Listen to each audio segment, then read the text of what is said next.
केरल के वायनाड में हुए हादसे में अब तक 300 से ज्यादा लोगों की मौत हो चुकी है। सेना रेस्क्यू ऑपरेशन बंद कर चुकी है।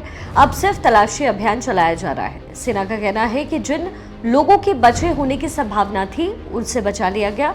अब मलबे के भीतर शायद ही किसी के जिंदा होने की उम्मीद हो। 130 से ज्यादा लोग अस्पताल में भर्ती हैं। 200 से ज्यादा लोग अभी भी लापता हैं, जिनके बचे होने की संभावनाएं ना के बराबर हैं। अब इस पूरे मसले पर वायनाड के मुद्दे पर जो है सियासत खूब तेज हो गई है। रेस्क्यू ऑपरेशन भले खत्म हो गया हो, लेकिन सियासत तेज है, क्योंकि कल एक तरफ जहां केंद्रीय गृह मंत्री अमित शाह ने संसद में साफ किया कि वायनाड के हादसे की जानकारी केरल सरकार के पास पहले से अलर्ट जो है सरकार की तरफ से जारी किया गया था। उन्होंने कहा कि भारत के पास दुनिया के सबसे एडवांस अर्ली वार्निंग सिस्टम है, जो कि 7 दिन पहले ही मौसम से जुड़ी, बाढ़ से जुड़ी, लैंडस्लाइड से जुड़ी हुई ये तमाम घटनाएं जो है उसकी जानकारी ऐसे हादसों की आशंका को लेकर अलर्ट जारी करते हैं। अब इसमें खबर एक और आ रही है। केंद्रीय मंत्री गृह मंत्री अमित शाह ने जो कुछ भी कहा वो आपने देख लिया। केरल सरकार पर सवाल क्यों उठ रहे हैं, उसकी दूसरी वजह यह है कि कुछ मीडिया रिपोर्ट्स में भी वहां पर दावा है कि मौसम विभाग की तरफ से वायनाड का जो डिस्ट्रिक्ट एडमिनिस्ट्रेशन है उसे भी 2 दिन पहले बता दिया गया था कि इस इलाके में लैंडस्लाइड हो सकता है, इस इलाके में भारी बारिश का अलर्ट है।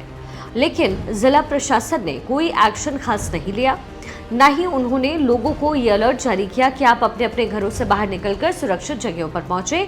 जबकि ये बात जिला प्रशासन को अच्छे से पता है, केरल की सरकार को भी पता था कि ये जो गांव है, ये जो इलाके हैं जो इस पहाड़ी की तलहटी पर बसे हुए थे, वो डेंजर जोन में है। एक मीडिया रिपोर्ट के मुताबिक वायनाड जिले में घटना से एक दिन पहले जब बारिश 200 मिलीमीटर को पार कर चुकी थी, तब भी डिस्ट्रिक्ट एडमिनिस्ट्रेशन को चेतावनी दी गई थी और इस चेतावनी में भी लैंडस्लाइड का क्लियरली जिक्र था, लेकिन जिला प्रशासन इसे लाइटली लेता रहा और इग्नोर करता रहा। इसके अलावा अब जो दूसरी कहानी है वो ये है कि इस मामले में धार्मिक एंगल, अतिक्रमण का एंगल और तुष्टीकरण का एंगल भी जुड़ गया है, क्योंकि बेंगलुरु दक्षिण से बीजेपी के सांसद तेजस्वी सूर्या, उन्होंने इस मुद्दे पर राहुल गांधी को जमकर घेरा। उन्होंने कहा कि साल 2020 में केरल राज्य आपदा प्रबंधन प्राधिकरण वायनाड में जो इलाके लैंडस्लाइड जोन में आते हैं, तकरीबन 4000 ऐसे परिवार थे, उनको हटाकर दूसरी जगह पर बसाने की सलाह दी गई। लेकिन आज तक इस पर एक्शन नहीं लिया गया, और अगर ऐसा हो चुका होता तो शायद इतने लोगों की जानें बच जाती। उन्होंने ये भी कहा कि केरल के जो वन मंत्री हैं, उन्होंने बाकायदा विधानसभा के अंदर एक्सेप्ट किया कि वो अवैध अतिक्रमण को हटाने में असमर्थ हैं, क्योंकि सरकार पर और उन पर जो अलग अलग मजहबी संगठन है, धार्मिक संगठन हैं, उनका बहुत दबाव है। यानी इन संगठनों के आगे सरकार ने घुटने टेके और लोगों को मरने के लिए छोड़ दिया गया। तेजस्वी सूर्या ने इस मुद्दे को लेकर राहुल गांधी पर निशाना साधा, अटैक किया। उन्होंने कहा कि राहुल गांधी 1800 दिनों से ज्यादा से वायनाड के सांसद रहे, लेकिन उन्होंने एक भी बात केरल के अंदर लैंडस्लाइड को लेकर के, प्राकृतिक आपदा को लेकर, अवैध अतिक्रमण को लेकर कभी संसद में कोई मुद्दा नहीं उठाया, जबकि वो ये जानते हैं कि केरल की स्थिति क्या है। वायनाड खासतौर पर लैंडस्लाइड से लेकर के तमाम जो प्राकृतिक आपदा प्रभावित है, लेकिन राहुल गांधी ने कभी इस पर चर्चा नहीं की। और इसकी वजह वो बताते हैं तुष्टीकरण, कि केरल में लेफ्ट की सरकार है और राहुल गांधी नहीं चाहते कि केरल की लेफ्ट सरकार को वो घेरे।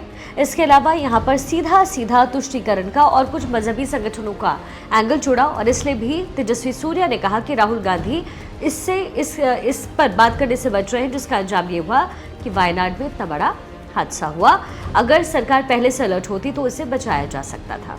यानी कि वायनाड का हादसा बेहद दुखद है, पूरी तरीके से बचाव की कोशिश है। अमेरिकी राष्ट्रपति जो बाइडेन ने भी सेना के और रेस्क्यू में जुटे लोगों की तारीफ की है, लेकिन अब कहानी कुछ और हो चुकी है और वायनाड हादसे में पॉलिटिक्स भी समय हो रही है, और इसकी जांच होनी भी चाहिए कि क्या वाकई ऐसी सलाह दी गई थी, क्या ये वाकई गांव डेंजर जोन में थे, और इसे अगर हटाने की बात कही गई तो हटाया क्यों नहीं गया, क्यों आखिर लोगों को मरने के लिए छोड़ दिया गया।